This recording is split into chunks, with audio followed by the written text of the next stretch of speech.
আমি অরিত্রা আবৃত্তি করছি কবি নির্মলেন্দু গুণের রচিত স্বাধীনতা এই শব্দটি কিভাবে আমাদের হলো।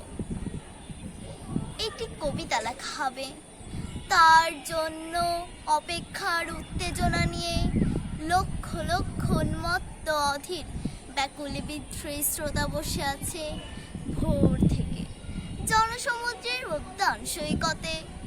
কখন আসবে কবি? এই শিশুপার সেদিন ছিল না, এই বৃক্ষে ফুলে শোভিত উদ্যান সেদিন ছিল না, এই তন্দ্রাচ্ছন্ন বিবর্ণ বিকেল সেদিন ছিল না। তাহলে কেমন ছিল সেদিনে সেই বিকেল বেলাটি? তাহলে কেমন ছিল শিশু পার্কের বেঞ্চে বৃক্ষে ফুলের বাগানে ঢেকে দেওয়া এই ঢাকার হৃদয় মাঠখানি? জানি এই সব স্মৃতি মুছে দিতে হয়েছে উদ্যত কালো হাত।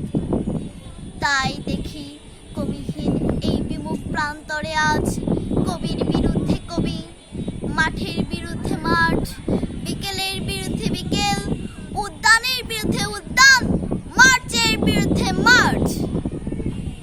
হে অনাগত শিশু, হে আগামী দিনের কবি, শিশু পার্কের রঙিন দোলনায় দোল খেতে খেতে তুমি একদিন সব জানতে পারবে। আমি তোমাদের কথা ভেবে লিখে রেখে যাচ্ছি সেই শ্রেষ্ঠ বিকেলের গল্প। সেদিনের উদ্যানের রূপ ছিল ভিন্নতর, না পার্ক না ফুলের বাগান, এসবের কিছুই ছিল না।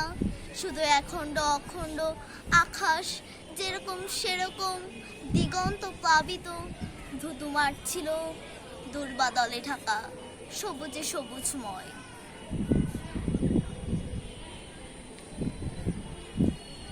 আমাদের প্রিয় স্বাধীনতা প্রাণের সবুজ এসে মিশেছিল এই ধুধু মাঠের সবুজে।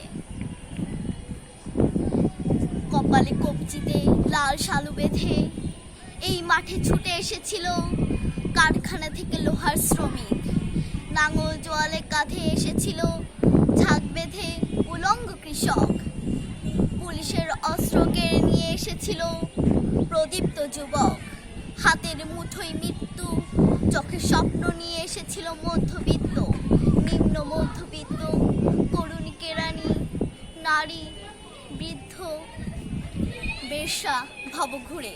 আর তোমাদের মতো শিশু পাতা কুড়ানিরা দল বেঁধে একটি কবিতা পড়া হবে।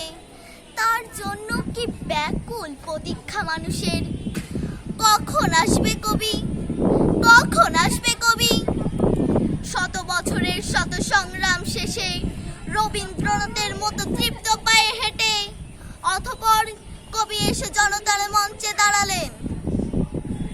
তখন পলকে দারুণ ঝলকে তড়িতে উঠিল জল, হৃদয়ে লাগিল দোলা, জনসমুদ্রের জাগিল জোয়ার, সকল দুয়ার খোলা। কে রোধে তাহার বজ্র কণ্ঠবাণী? গণসূর্যের মঞ্চ কাঁপিয়ে কবি শোনালেন তার অমর কবিতাখানি। এবারের সংগ্রাম আমাদের মুক্তির সংগ্রাম, এবারের সংগ্রাম স্বাধীনতার সংগ্রাম। সেই থেকে স্বাধীনতা শব্দটি আমাদের। ধন্যবাদ সকলকে।